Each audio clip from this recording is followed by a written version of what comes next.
Shedeur offensive line situation might have sparked NFL history, with the Browns being forced to make a decision that has never been made in the NFL before its full existence, bro. That is a team having to replace all 5 offensive linemen along the offensive line front. That's replacing everybody, all your starters for the following season. Now, there's a report that is coming out that's stating, hey, you didn't see this coming. Nobody did. Because what happened in Cleveland wasn't just bad football. It wasn't just rookie struggles. It wasn't just he needs more time. It felt like something deeper. It felt like sabotage. Shedeur Sanders wasn't just fighting defenses on Sundays. He was fighting chaos. And now, the storm has cleared. The offensive line is gone. 5 starters, all out. And when that happens in the NFL, that's not adjustment, that's a statement. You don't throw away 5 linemen unless something is seriously broken. At first, the narrative was simple. He's holding the ball too long. He's not processing fast enough. He's not ready. Sound familiar? But fans did something different. They rewound the tape. And what they saw changed everything. They saw defenders screaming off the edge untouched. They saw guards stepping the wrong direction at the worst possible moments. They saw pockets collapsing in under 2 seconds. 2 seconds! You can't even blink in 2 seconds. Yet somehow, Shedeur was still delivering darts, sliding left, stepping up, resetting his feet, launching lasers into tight windows like he was playing Madden on expert mode. That's not a quarterback drowning. That's a quarterback surviving. And now let's talk about the move that shook the building. 5 offensive linemen gone. That's not random. That's not normal. That's not coincidence. That's accountability. And when those contracts ended, the whispers got louder. Exit interviews, film reviews, effort questions. Suddenly, the story flipped. It wasn't, why is Shedeur struggling? It became, what was happening in front of him? Here's the crazy part. Even with everything falling apart around him, Shedeur kept cooking. 3rd and long, no panic. Red zone, ball placed exactly where only his guy could get it. Pressure in his face, he didn't flinch. Most young quarterbacks crumble when protection breaks down. They rush, they get jittery, they lose confidence. Shedeur adjusted. He evolved. He elevated. That's franchise quarterback behavior. And let's be honest for a second, there was tension. Kevin Stefanski tried to limit reps, tried to slow momentum, leaned toward Dylan Gabriel at moments. The messaging felt calculated. If the stats dip, you point to numbers. If drives stall, you blame the QB. Classic move. But the plan didn't fully work, because on film, Shedeur was still him. You can't hide that on slow-motion replay. Then Todd Monken steps in, and boom, total line overhaul. That's not politics, that's protection. That's saying, we see what's happening, it ends now. That's leadership. That's a franchise choosing its quarterback.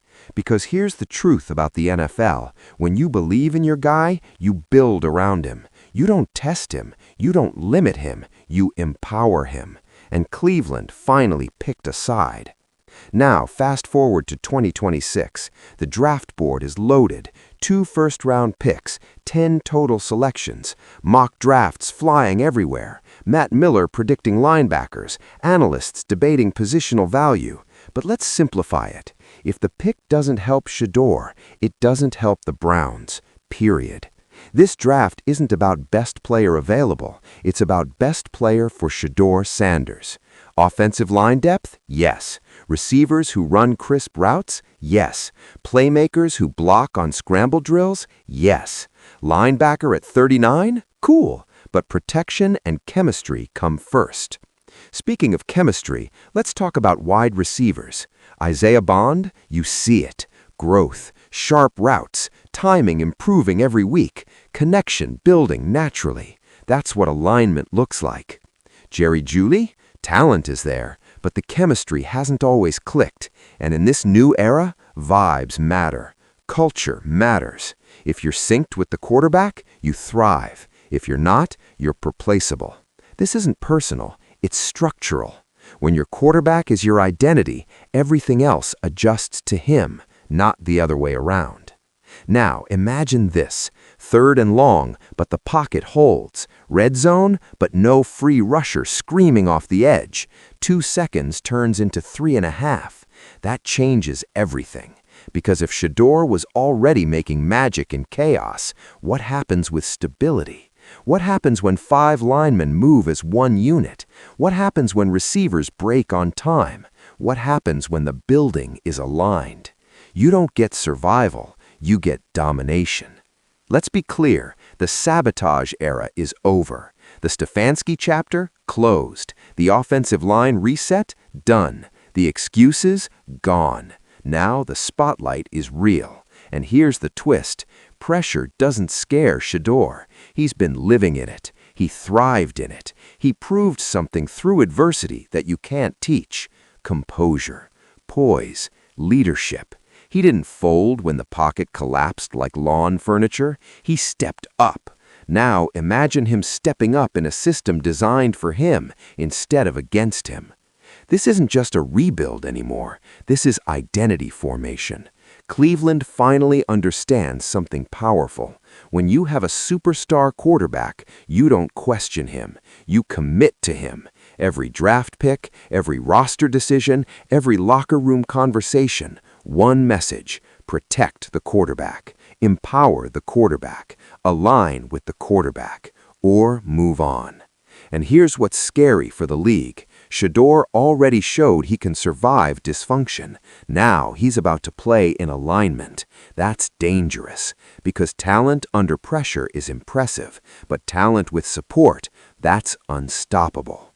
So when the 2026 season kicks off, don't just watch the stats, watch the pocket, watch the timing, watch the confidence at the line of scrimmage, watch how drives extend, watch how narratives disappear, because when production speaks, critics go quiet. The sabotage chapter is done. The excuses are finished. The culture is resetting. And for the first time in a long time, the Cleveland Browns are building around their quarterback instead of questioning him. Shedeur Sanders weathered the storm. Now the storm is gone. And if you thought he was dangerous before, just wait until he's protected. The league better be ready, because this time he's not surviving. He's taking over.